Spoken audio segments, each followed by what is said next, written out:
ஸ்ரீராம்லு. இன்னைக்கு எங்க அவா வந்து தமிழ் சாங் பாட போறாங்க. அது வந்து சிட்டுக்குருவி என கட்டுப்பாடு. இந்த வீடியோக்குள்ள போறதுக்குள்ள சப்ஸ்கிரைப் பண்ணுங்க, லைக் பண்ணுங்க, ஷேர் பண்ணுங்க, கமெண்ட்டும் பண்ணுங்க. Thank you.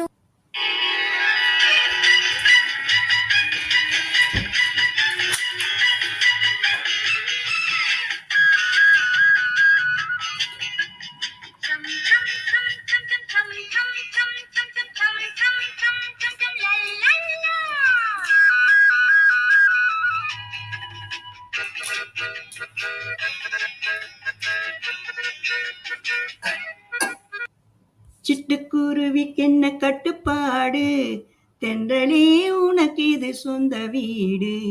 சிட்டுக்குருவிக்கென்ன கட்டுப்பாடு, தென்றலே உனக்கு இது சொந்த வீடு. உலகம் முழுதும் பறந்து பறந்து